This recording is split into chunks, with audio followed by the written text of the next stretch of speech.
Hello everybody, Ian Robson here, and welcome to another edition of Coffee with Ian. It's funny, I feel really bundled up today. It's not that cold outside at all. Also, this is the office once again. It's been organized, I guess, a little bit more. I got the Canada flag up there now. Let me see if I can do it with my hands. This actually just is a sign that says Ian. It was made for me ages ago now, and it was made for me by one of the friends of the family. That's my Tilly hat that I use when I go fishing. Let's see if I can do this. That's my other John Deere hat up there. And then that is a, oh gosh. And then back there is a little toy that was given for my birthday or Christmas one year by my nephew. And that's my shelving unit full of fishing stuff for the most part. Yeah, for the most part there's fishing stuff in there. There's some things I was given from Thailand from one of my students a long time ago. What else is there? A lamp for whatever reason. A little remote helicopter, and fishing stuff. Yeah, that's about it. I actually, believe it or not, I put my monitors now on a monitor mount, and I don't know why I didn't do it earlier, but it's awesome. I really like it. It really raises up the level of the monitors, or at least mine does at least. Because before I kind of sit high on my desk a little bit because of the way it's, I don't know, the height of the desk. I can't really adjust the height of it. I can adjust my chair a little bit, but not the desk itself. So what I tend to do is tend to sit a bit higher, which is fine for the most part. But I end up looking down on my monitors. So now I'm kind of looking straight at the monitor. So I'll have to double check the ergonomics of it to see how it works for me. But for the most part, I like it a lot actually. It opens up the desk a little bit more, so it looks a bit cleaner back there too. But let me see if I can find that thing. Where is it?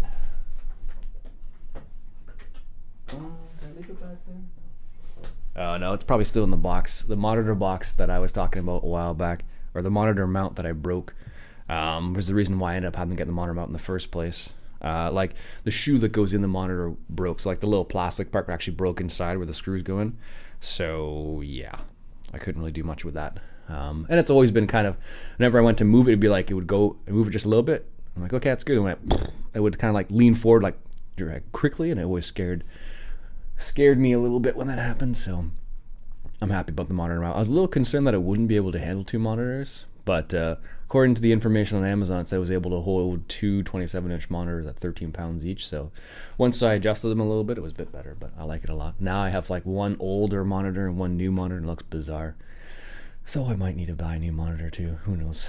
It's funny, the other day I was actually looking at the same computer that I was thinking about buying during Black Friday and Christmas and all that. It's gone up a little bit in price, but not a lot. It's like went from like 1630 Canadian to like 1800, I think it was. Let's just double check here real quick. It's gonna bug me unless I find out.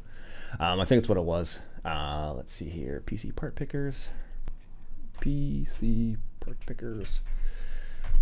Sorry. And let's see if I'm still logged in here. Oh, good, I am. Let's see. What is it at now? $1,862 right now for those parts that I had before. So it's gone up by a couple $100, but nothing too crazy really. So yeah, it's not that crazy. So anyways, I just noticed that. So I may get some parts of it still. I don't know. Little things that bug me about my computer right now. I think I've mentioned this before, but like in order to get my computer to run at full capacity, I have to like restart it a couple times, and then it'll decide to work properly without blue screening. I don't know what it is, but once I restart it a couple times and then it's running fine, I just leave it like that. But now what's happening is even if I put it into the sleep mode, it'll still, when it restarts or wakes up, it goes back into that weird mode. So I have to make sure it's functioning 100%. I don't know what the deal is there. I'm not sure if it's a motherboard issue like BIOS or something to do with power related to the PSU. I don't know. I don't know at all. But anyways, so in terms of County Line, of course, we started back on County Line with the series. This is County Line, I guess version 2 it would be, with Seasons Ready version. So it's got all the snow masks and anything. Actually, interesting little fact though.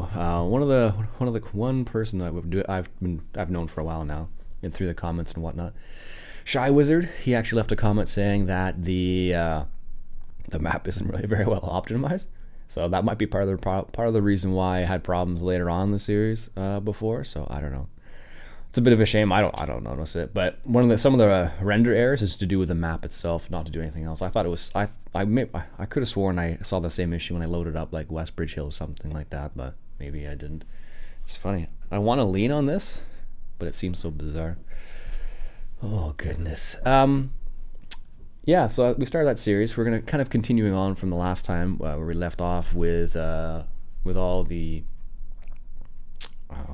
with what we were doing last time. So going towards sugar beets, I updated a whole bunch of mods to the mod hub today because apparently I just haven't updated them in a long time.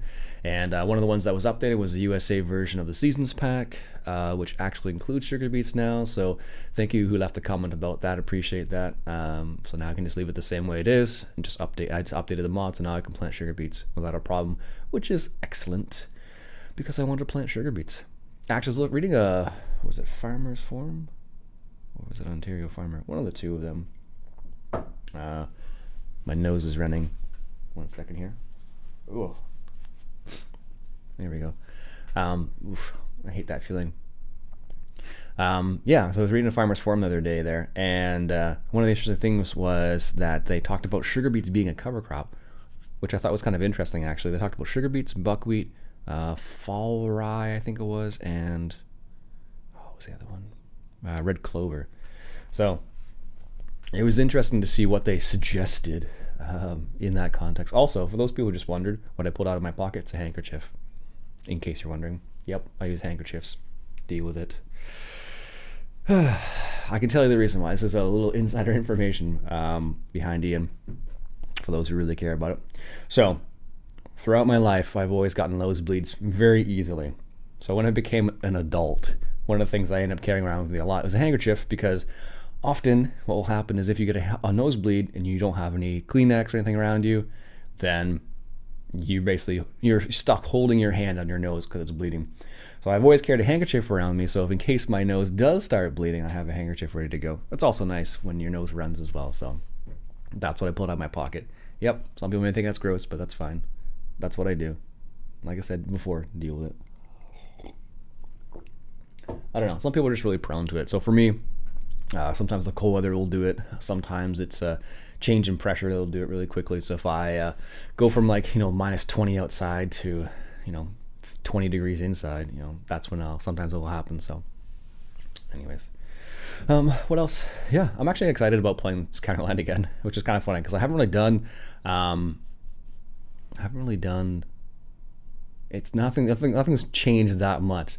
I'm just like, okay, time to play Counterline, because at the end, like I wanted to play on it, but I just couldn't because it was just so laggy and stuff like that. So I was like, okay, well, let's try a couple things here. So in the end, like I said before, we just kind of started on the same map, just with some of the similar equipment, with some changes, just because in order to maximize performance, and then go from there. Huh, that's not straight anymore. My family name history picture frame that I got from my mother, about the Robson history name and how it falls under the clan gun. I don't think I have anything up here like that. No. Well, I do. It's on the wall. You can't see it. So behind my computer screen, I don't talk about it, but it's there. So I have my family name history behind the name Robson and how it falls under the clan gun, and then I also have the coat of arms beside it with the tartan behind that. So I have a scarf with clan gun, so let's see if I can describe what it looks like. It's I don't know, vertical and horizontal lines, your crosses kind of thing. It's got red and green and bluish colors on it, so you can look it up, clan gun. Anyways, back to video games.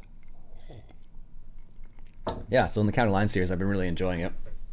It's been funny because it's like going back and starting from new again, and enjoying it. And there's lots. I know there's lots of maps out there, but I don't know. Just something about Counterline that really tickled my fancy, and that's why I've stayed on it for such a long time. Even starting on it again, for instance, I did check out Mills County, like I said last time, but I don't know. I just didn't. I wasn't like, ooh, that was cool at the main farm. I was more like, okay, it's kind of a smaller style farm. I'm like, I prefer Counterline style. I don't know. In reality, that kind of setup with like the huge grain bins and the grain pit to drop off your grain at is pretty uncommon unless you have a pretty big operation. So like in reality, like my in-laws have a grain bin they use for storage, not for grain storage, just for storage other things. So like they have baler twine in there. They have old engines in there. They have a whole assortment of things in there, but they don't have any grain in it at all. So mainly because storing your own grain can be a big pain, because you know, you have like bugs and you have animals and you have to make sure it stays good and yada yada yada, like if you have to dry it and all that jazz. So I don't know. Yeah. What was the other big announcement that came out? For Farmers Dynasty, there was a pretty big update not too long ago, actually. That was for, what did they add? Animals, I think, like wildlife, and they added some other support for steering wheels and whatnot. I tried the steering wheel. I didn't like it very much. I guess I'm just so used to Farming Simulator, I guess. So I don't mind the keyboard on that game for some reason. The repairing of things is interesting, actually, because a lot of people are like, for the house mission, a lot of people are like, you have to get all new materials and do that. Apparently, I think it was Daggerwin. I think Alex said Daggerwin had done it, and he had to do all new stuff. So I don't know. I haven't played the game that much, so I haven't got that far. So more repairing and stuff, really. So anyways, I think, wow, 11 minutes. Jeez, I've been rambling today. That's it for me for today, folks. Hope you enjoyed. My name's Ian Robs, and until next time, enjoy the coffee.